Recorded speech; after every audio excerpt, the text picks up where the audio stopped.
힘들면 그냥 그 관계를 놔버리세요. 세상엔 절대로 끊을 수 없는 관계란 없습니다. 여러분 안녕하세요. 일상의 공감과 소소한 위로가 되고 싶은 벌써 어른입니다. 오늘 여러분의 하루는 어땠나요? 일과를 끝마치고 침대에 누우면 문득 지치고 힘들 때가 있죠. 왜 이렇게 힘이 들까 생각하면 참 많은 일들이 떠오릅니다. 그런데 생각에 꼬리를 물고 또 물다 보면 그 끝에는 늘 사람이 있죠. 사람과의 관계 속에서 받은 상처 때문에 잠 못 이루는 밤이 많습니다. 여러분에게도 자신을 힘들고 지치게 만든 사람들이 있겠죠? 그럼 우린 어떤 사람에게 상처를 받을까요? 한두 명의 특별한 사람에게만 그렇진 않을 겁니다. 아마도 자신 이외의 모든 사람들에게 상처를 받을 수 있겠죠. 아니, 어쩌면 나 자신에게도 상처받을 수 있습니다. 상처받지 않으려면 외딴 섬이라도 들어가야 할까요? 사람은 혼자서 살아갈 순 없습니다. 삶 속에서 수많은 사람들과 관계를 맺고 살아가죠. 가족이나 연인, 절친한 친구 같은 특별한 사이에서부터 직장 동료, 동호회 지인 같은 가벼운 사이까지 아주 다양한데요. 가까운 사이일수록 상처를 덜 주고받는다고 생각하기 쉽습니다. 하지만 가까운 정도보다는 그 사람의 성향이나 행동이 더 큰 영향을 주죠.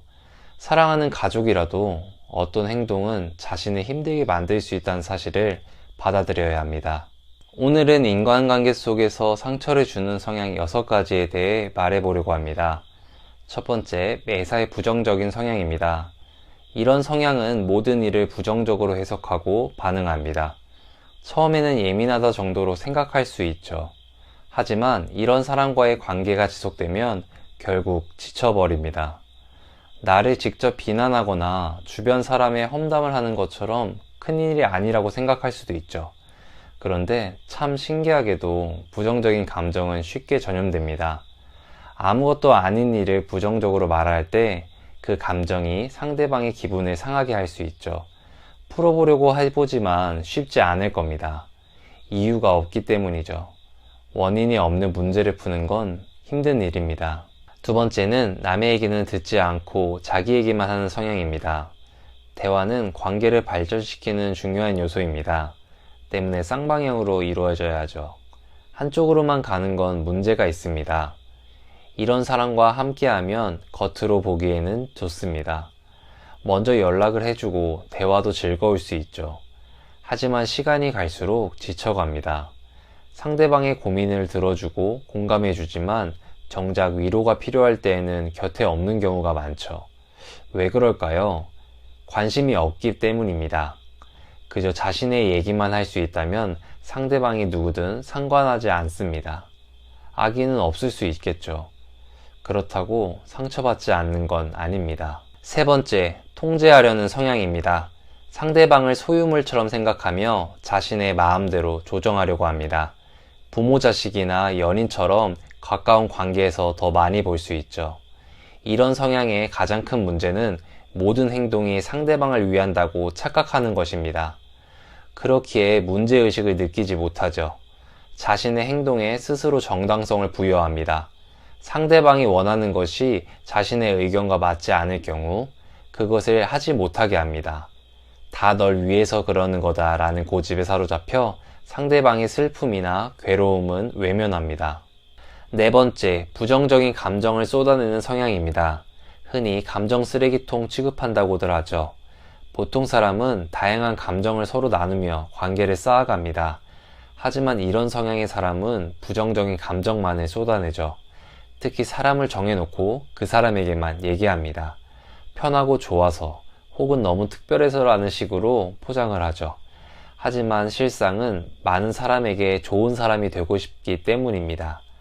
감정을 표출하지 않고 사는 건 불가능합니다. 그 감정이 긍정적이든 부정적이든 마찬가지겠죠. 그런데 이런 사람은 부정적인 감정을 여러 사람에게 표현하는 걸 불안해합니다. 결국 자신의 이미지를 위해 오직 한 사람에게만 부정적인 감정을 쏟아내죠. 그 사람은 착하니까 다 이해해 줄 거야 라는 말도 안 되는 합리화를 하며 말이죠. 다섯 번째는 내로남불 성향입니다. 내가 하면 로맨스, 남이 하면 불륜의 줄임말로 남이 하면 옳지 못한 행동을 내가 하면 옳다라는 식으로 합리화하죠.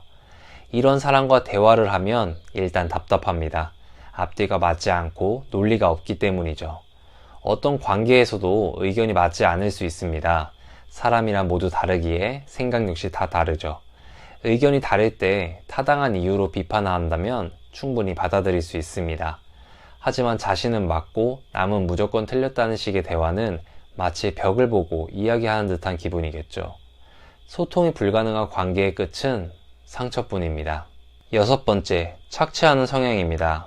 정서든 물질이든 뭐든 주는 거 없이 그저 받기만을 원합니다. 이런 성향은 받는 것을 당연하게 생각합니다.